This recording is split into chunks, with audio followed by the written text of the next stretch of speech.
The disappearance of a college girl in New York sparked an international hunt for her perpetrator. In March 2018, Binghamton University nursing student Haley Anderson vanished from her off-campus room. We will discuss the tragic tale of Haley Anderson, an American nursing student at Binghamton University who was murdered by her then-lover and fellow student, today. We send our sincere sympathies to Haley Anderson's family and loved ones. During this difficult time, our thoughts are with Haley's family and friends. May her memory serve as a reminder of the value of love and compassion as well as the fragility of life. Hi, and welcome back to our channel. If you are new here, please consider subscribing, as it helps us motivate to create more intriguing content for you. Let's have a look at the disappearance of a college girl. Haley Anderson was born in New York. She was Madeline Anderson's older sister. Gordon Anderson and Karen Anderson were her parents. She was 22 years old and in her final year of college at Binghamton University when the accident occurred in March 2018. She spent more than 3 years working at Jazzman's, a coffee shop near campus. She already had a job at a Long Island emergency hospital and was to graduate in May 2018. Anderson's friends reported that he was a diligent worker, kind, considerate, and a huge music fan.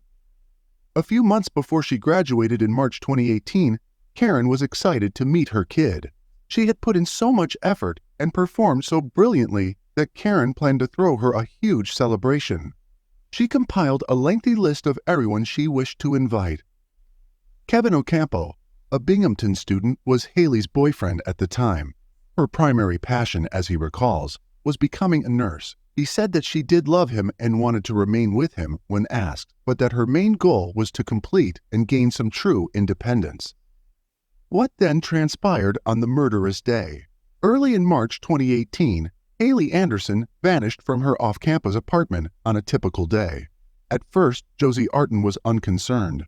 There was no reason for her to think that anything negative had occurred. It appeared to be an ordinary student's life, full of random concepts and decisions. Haley grew up in Westbury, New York, and her mother, Karen, was unaware that her 22-year-old daughter had vanished. Karen would only call her daughter once a week, usually on Sundays, because she was a very independent woman. Anderson's mother claimed that her daughter was a free spirit. However, the following day, when Artin and another roommate were still unable to locate Haley, they tracked her phone using the Find My Friends app to Orlando Tercero's residence, a fellow nursing student. They were quite concerned. Artin went to Orlando's residence to hunt for her pal. When no one opened the door, she scaled a window to reach Haley's body. Orlando was no longer there. Detectives soon discovered surveillance footage showing Orlando and Haley entering his flat. Who was the possible suspect? Is that Kevin Ocampo, or is it someone else entirely? Orlando Tercero grew up in Nicaragua, although his family is from there. He was born in Miami, Florida. He was well educated and from a wealthy family. One of Orlando's closest friends and roommates, Jesse Bua, a nursing student, noted that while he enjoyed working hard in class during the week, he preferred going out on the weekends to hang out with friends, have a few drinks, and dance quite similarly to Haley. Orlando and Haley were classmates, but it was not until Haley's 4th year of attendance at a party at Kevin's off-campus residence that they struck up a friendship, Haley, Orlando, and Kevin grew closer to the point when Kevin invited his new friend to join his club. It seemed like a fantastic concept for a while, but after Orlando did something wrong in their friendship with Kevin and Haley broke up. Orlando and Haley shared a few passionate moments, but Haley was quite clear that she was not interested in a commitment. Orlando's relationship with Kevin's partner resulted in his expulsion from Orlando's fraternity. According to Karen Anderson, Haley felt guilty about what she had done. Josie Artin, an acquaintance of Anderson's, claimed that Orlando began visiting their home without permission after he expressed his desire to commit suicide.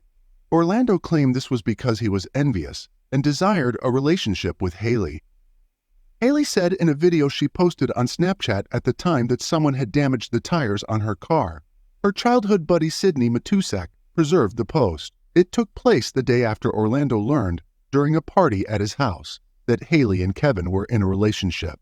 Haley's mother Karen spoke briefly about the occasion.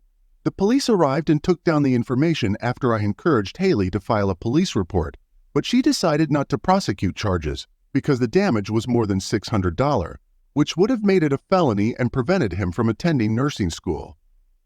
After a period of distance, Haley eventually allowed Orlando back into her life. Josie and her roommate Michael Tapali found Orlando's apartment through Haley's iPhone, and they used the window to climb in and search for their friend. Orlando Tercero was missing, and Haley had died from strangulation. Two men were seated in a black automobile in front of Karen Anderson's residence on the afternoon of March 9, 2018. They informed her that Orlando's bed contained the body of her daughter. It was her death. Karen remembers that moment. Lieutenant Corey Minor of the Binghamton Police Department led the hunt for Haley's alleged attacker. During that period, Minor communicated his emotional state, displaying sentiments of rage and numbness. He acknowledged his sense of responsibility for possibly overlooking warning signs in Haley's case and expressed regret for not pursuing the arrest of the person in question sooner, especially in light of instances like the tire slashing. Our house has multiple cameras installed to monitor who enters and exits. The March 8th meeting between Haley and Orlando was the first recording that police were looking at. As Anderson and Tercero enter the residence, the camera records their movements. Orlando and Haley arrived there, and about 7 hours later, Orlando was spotted getting rid of the rubbish in the driveway and going off by himself. Using a receipt they discovered in his flat, the police tracked him to a local pharmacy where he purchased 2 sleeping tablets. Investigators believe Orlando attempted suicide in his flat by utilizing basement-based hooks. However, they believe that he harmed himself when he fell and tried something and failed. His father passed away 5 years ago, and investigators also discovered a note he had written in Spanish that read, "Father, I will see you soon." It also said, "I am really sorry about this. I never thought I was capable of doing this." Investigators speculated that it might be a killer's suicide note and confession. Security cameras at the airport captured Orlando with his bags and his head wrapped in a bandage. He boarded an aircraft there to return to his home country of Nicaragua. This occurred around 16 hours prior to Haley's body being located. To follow Orlando's lead, a team of reporters from 48 Hours traveled to Managua, Nicaragua. Orlando's mother picked him up at the Managua airport and brought him to Chinandega, their hometown, where he spent a few days. The little village home where Orlando grew up appears to be where he was hiding. Orlando's mother took him to the hospital in Leon 4 days after he arrived. He attempted suicide in Managua the following day. The police announced that they had Orlando Tercero under custody during a press conference. Orlando was now awaiting a criminal accusation from Nicaraguan police. It was the beginning of a global struggle for justice. Haley's relatives and friends gathered in her birthplace of New York. Little than a week after Tercero's arrest, Haley's father, Gordon Anderson, was present to accept her diploma on her behalf. Steve Cornwell, the senior prosecutor in Broome County, moved swiftly to charge Orlando with second-degree murder. Still, things were difficult. Orlando possessed dual citizenship from the United States and Nicaragua, and an agreement stipulates that neither nation is required to deport a citizen to the other. A turning point in their efforts came when the Department of Justice contacted Steve Cornwell in September 2019. Speaking with CBS News about the exchange, Cornwell recalled getting conflicting reports. He said, "They told me about the good and the bad.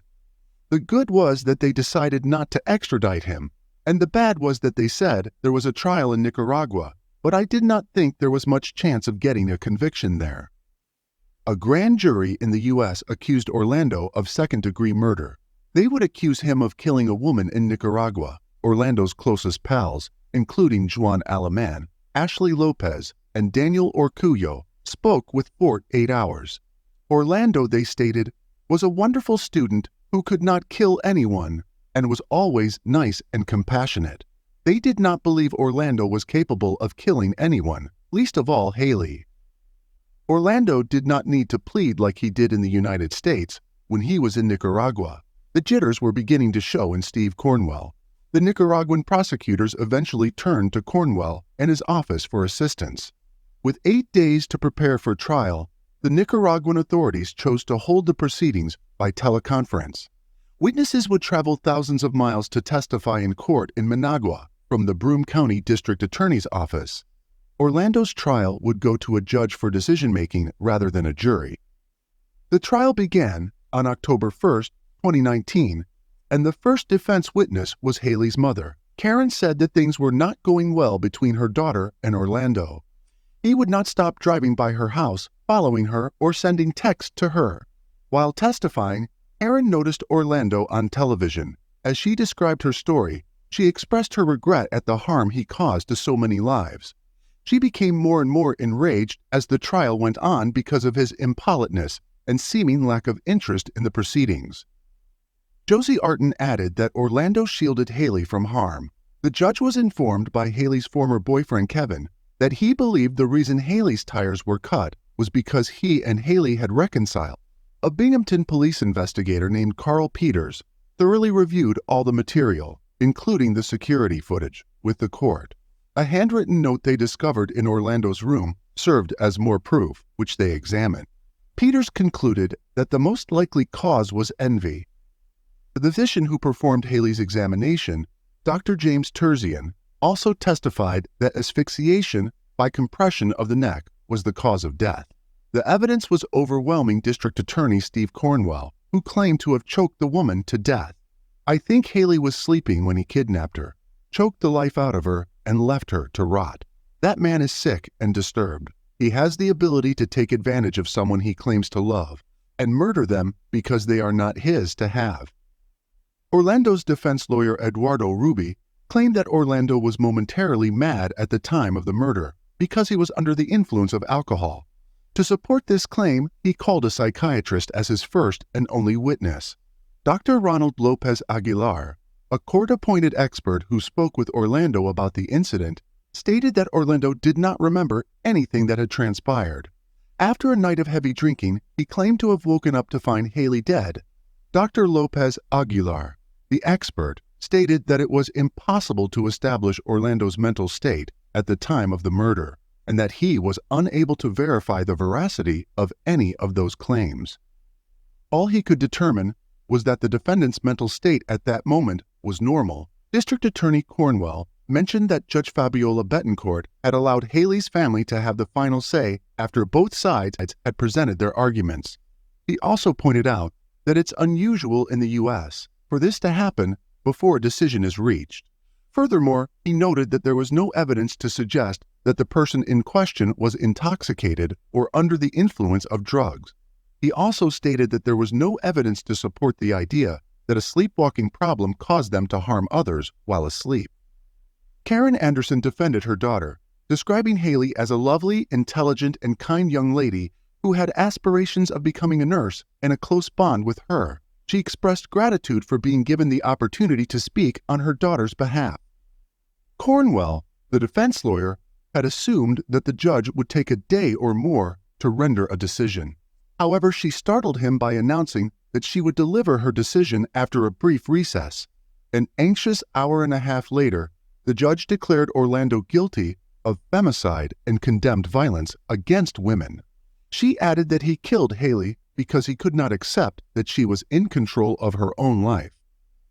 Not to be emotional in front of the cameras, Karen Anderson told Haley's parents, "It does not bring her back, and it does not make you feel better, but you do feel like you can close the book on that chapter now and start trying to move forward and heal." She also told Orlando, "I hope you get the most years in prison because you deserve even more than that." 2 weeks later, Tercero was given the harshest punishment possible, which was 30 years in prison. This decision was made by Judge Betancourt because Tercero decided to seek revenge on Haley after she turned him down. Though not one of Orlando's friends has seen him since his conviction, a few have received calls and letters, with one, Ashley Lopez, stating that he asked her to pray for him and maintain her optimistic outlook. All of them remain in support of Orlando, and a few, like Stephanie Maroney, are even certain that he is innocent and that the court overlooked some evidence. While none of Orlando's friends believe that being intoxicated or high could explain what happened, another friend from high school, who wished to remain anonymous, believes that Orlando's defense that he was not in his right mind when Haley was killed and that he could have been is plausible. Orlando's attorney, Cornwell, believes that Orlando is a killer who most likely would have killed someone else someday, even if he had not slain Anderson, and if an appeals court let him, he will get a new physician to review the case. Orlando Tercero appeared before a panel of 3 magistrates on February 4, 2020, in a Nicaraguan courtroom under heavy guard to appeal his conviction. The trial attorney, Eduardo Rubi, continued to represent Tercero and argued that his client was temporarily insane and heavily intoxicated at the time of the murder. Tercero also requested a new psychiatric evaluation from a forensic psychiatrist who specializes in temporary insanity defenses. It was hard for Josie Artin to think Orlando could not recall killing her buddy. She assumed that as a nursing student, he would be able to tell that the person choking her was dying and would stop. The trial attorney argued that Orlando was wrongly charged with femicide and sentenced to 30 years, while in the U.S. he would have been charged with second-degree murder and would probably face a lighter sentence with the possibility of parole. The magistrates almost immediately considered and rejected the request for a second psychiatric opinion. When it comes to Tercero's sentence, they said they would need time to deliberate and that, at this moment, they will not issue a resolution. Almost 3 weeks later, the 48 Hours team was back in New York, waiting for a decision from the court in Nicaragua. They did an interview with Karen Anderson in a room that used to be Haley's, where Karen kept her daughter's ashes. Karen explained that she wanted to do the interview to honor Haley.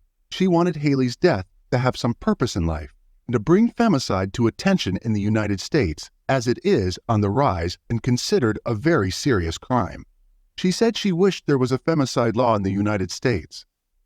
In the end, it took a moment for a nervous Karen Anderson to realize that the appeal had been completely denied, and she thanked the court and the defense attorney for all of their hard work.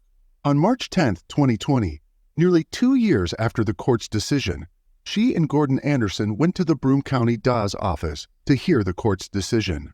The hearing lasted more than an hour. If Tercero were to escape and try to enter the country, Haley's defense lawyer communicated that Broome County would act to capture him. The lawyer said the county would go ahead and arrest Tercero and have a trial to protect the family's rights. Karen Anderson said, "I envision her as the millennial hippie who exuded an unconventional and joyful spirit in response to the reporter's question about how she desired to remember her daughter. The sad thing is that she still has faith in other people." Karen said it is wise to have faith in those who exhibit these traits. It is difficult to say why this case was different from others. Was it due to drugs?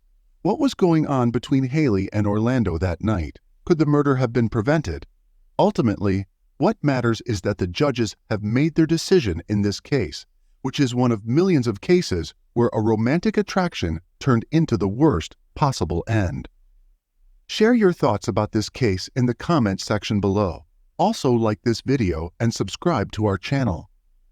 Thanks for watching.